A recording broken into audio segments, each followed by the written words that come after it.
City have lost away against Aston Villa and water is wet. In today's bastard tactical analysis, what I'm going to try to do is explore the reasoning for that. Were City just simply stinky, or were Aston Villa actually very, very good in the match, and are some people overreacting to this defeat? And that's the first thing that I want to touch on, because whilst I am going to be quite critical of the manager, Guardiola, and a number of City's players, I do want to have a little asterisk in the corner, which is basically that, yes, City lost the game, but in fairness, Aston Villa away has not been a happy hunting ground for City over the past few years, and it's the third time in a row where we've not had a proper defensive midfielder in the game against Villa, and Villa are just a very challenging team for City generally. So I did just want to preface that. So I did think that was important to note. So the lineups is where obviously we have to start. Aston Villa, we know, are a very physical, intense, athletic side, both off-ball and on-ball. This has been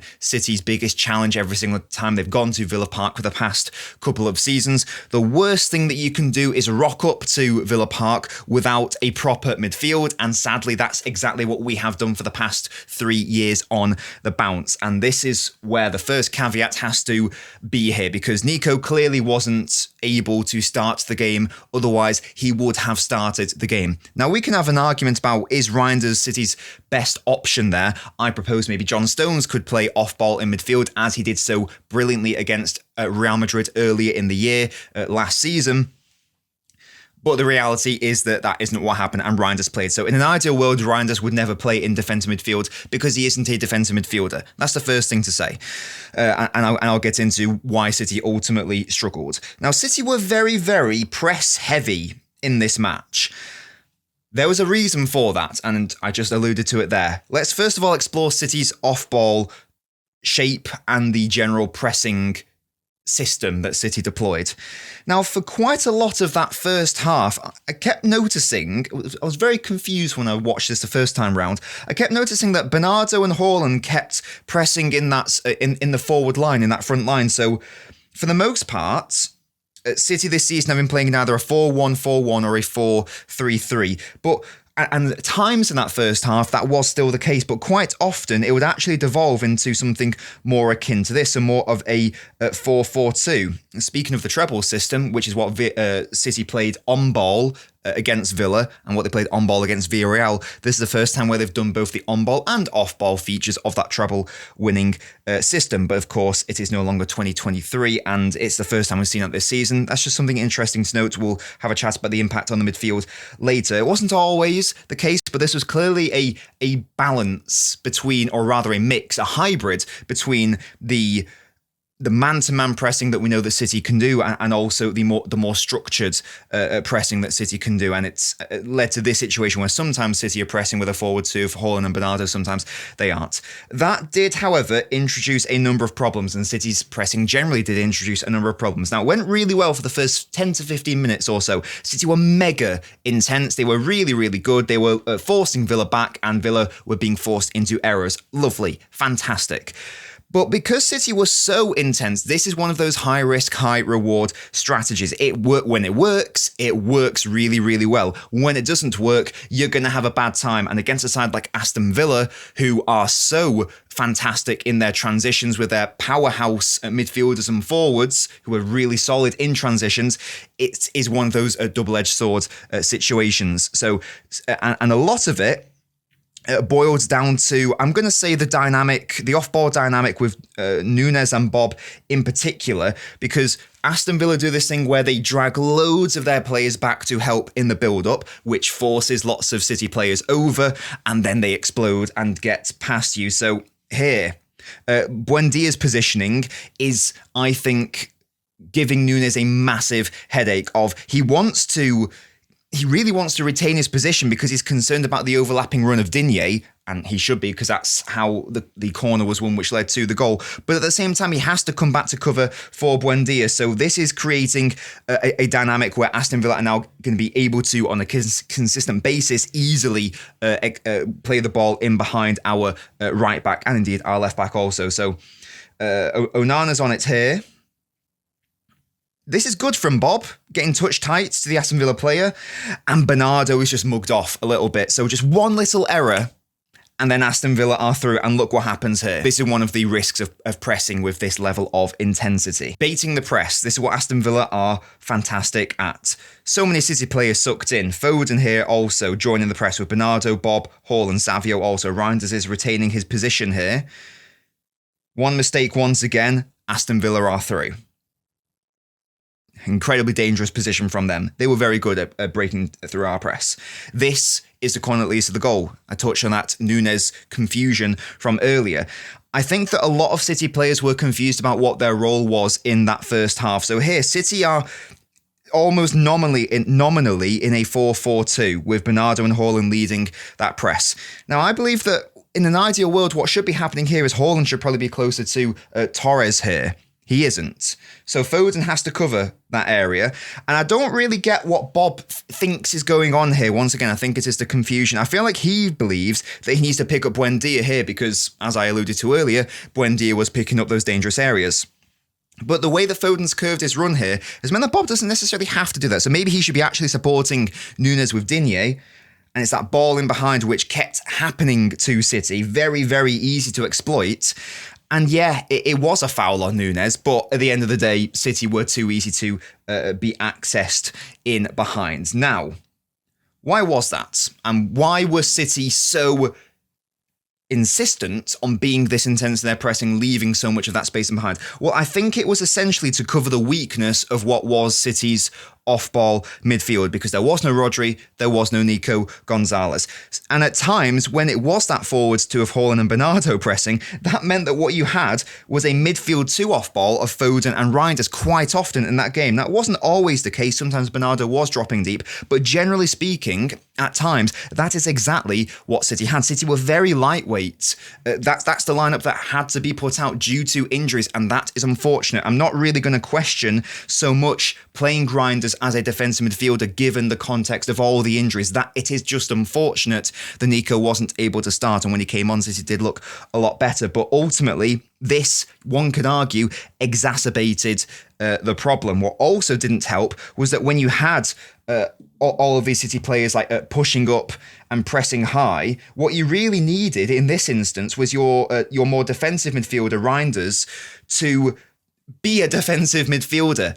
It's not fair to ask him to be that because he isn't that, but too often Reinders would also be joining the press. So then there would be this huge disconnect between the defensive unit and everyone else. Reinders had to be part of this more defensive pressing unit, but he wasn't. It was almost like too often he was fighting his instinct, I want to say. I'll repeat, he isn't a defensive midfielder, so maybe I'm being harsh there, but at the end of the day, if you are given a certain role, I feel like you have to do your best to fulfill it, and Reinders was not able to do that. And this is why I said earlier about caveating every single critique of these players, because Reinders ain't a defensive midfielder. But at the end of the day, if you are given that function in the team, you have to perform better, I believe.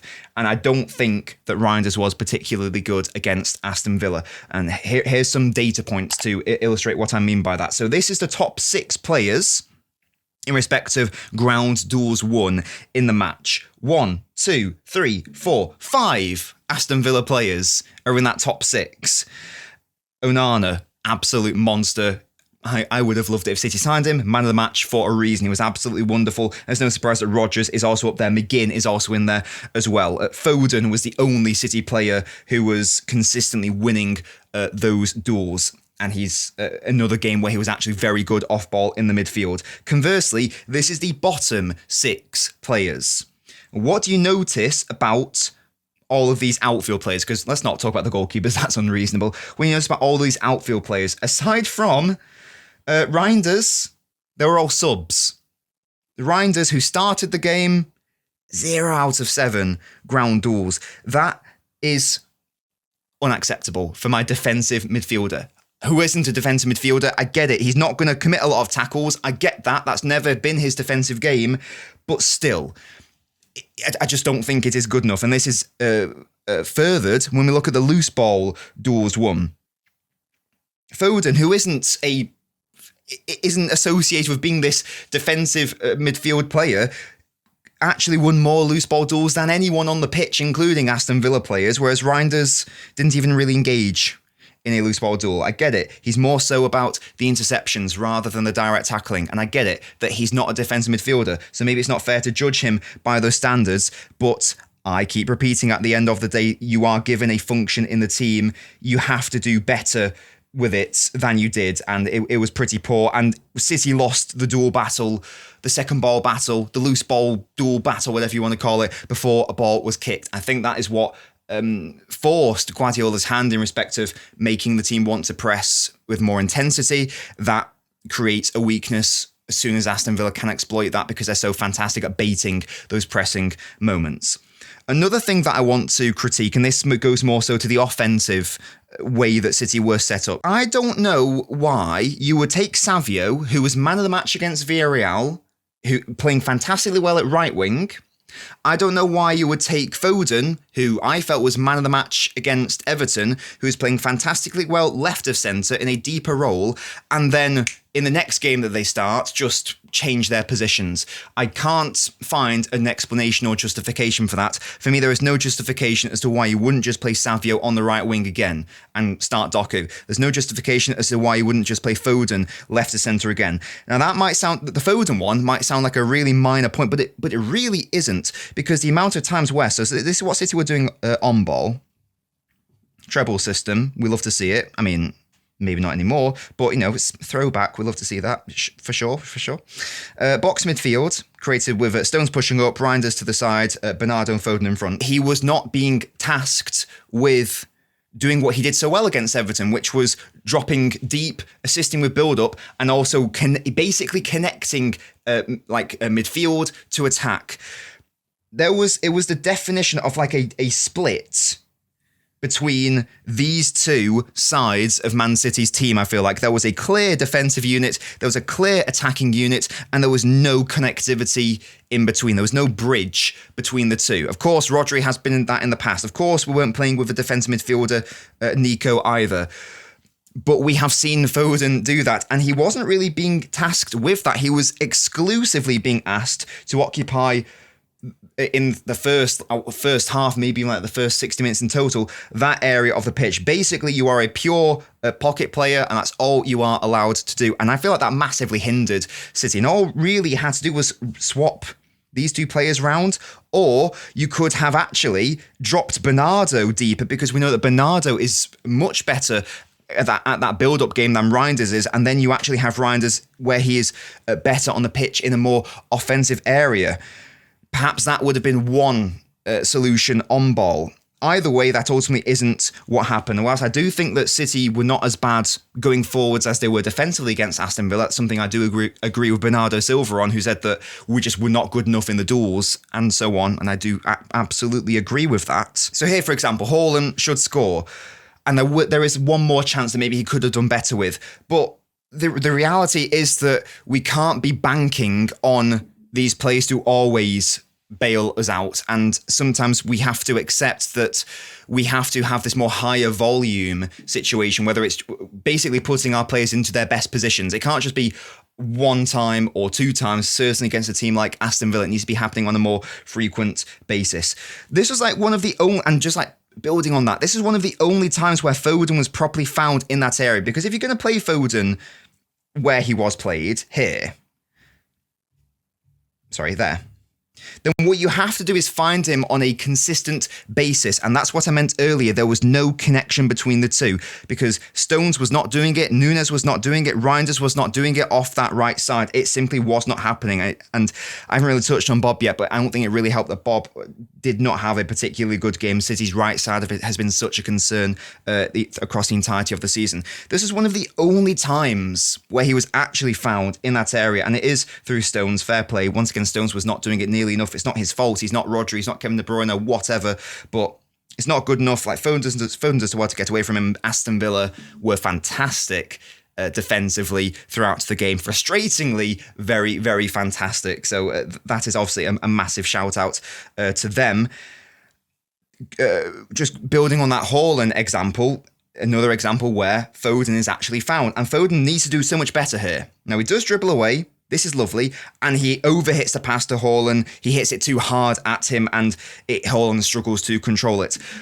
I couldn't find that many examples, though, of Foden being found in that area, in the same way that I couldn't have shown you that many examples of Haaland having those great chances, because it's lovely to give them one, two of these moments, but you need to be upping the volume, absolutely. And City just looked so much better when the substitutions happened and when Savio moved over to the right and Doku came on. And of course, Nico coming on helped, but also Foden moving over to the left and then Nico O'Reilly coming on. And City going back to the shape that they have been playing for the vast majority of this season now. Foden went over to the left, and this is where this chance was created for Haaland. It was almost like it was too little, too late. I just didn't understand the lineup from Guardiola. Why would you move Savio after his man of the match performance? Why would you move Foden after that performance against Everton and give him a different role and not allow him to have that freedom to drop deep and connect play when we clearly needed it? That was the game when we needed it the most, because we didn't have a proper defensive midfielder on the pitch, someone who would be that bridge between the two sides of City. I don't actually think City played badly throughout the entire match. Certainly the final 30 minutes when those subs happened, City looked so much better. And yes, game state is a thing. Aston Villa had the 1-goal lead at that point. You can argue it's irrelevant if you desire, and I don't think that's necessarily incorrect. But this was not like the Brighton game where City were just awful in that game. I do think there were some decent moments in that game, but there weren't enough of them. And while some of it wasn't self-inflicted, while some of it was unfortunate, a decent amount of it was self-inflicted, and I can't excuse a lot of it. Sure, there were some poor individual performances, like as much as I've been saying Savio should have played off the right, I can't excuse him for never really using his right foot against Cash and playing just poorly fundamentally throughout the match. I can't really think of any excuse for Oscar Bob outside of he's not, and we've seen so much of this season that right side, there have only been a couple occasions where whoever's been playing as the right winger has had a properly great game. Against Wolves, Bob did because he had Ryan's support. Against Villarreal, Savio did because he had Rico Lewis's support. That's still a massive cause for concern for City, and it's something that, who knows, maybe Shirky can help sort out. That was the video. Apologies if it came across a little bit ranty and flustered and not as organised as usual. It's been a day, and this was a very frustrating match because I don't actually think the City played terribly, but there was so many unforced issues for City due to sloppiness, due to Guardiola's lineup, the system, very odd decision making there, but hopefully you have enjoyed and got some value from it. Thank you so much for watching the video. Please leave a like on the video. It's free. Shout out to all of my beautiful members who help support the channel, make videos like this possible. In particular, my highest tier members, Tony, Spartacus, Silver Splits the Blue, Ethan Larios, Austin King, and Rowan.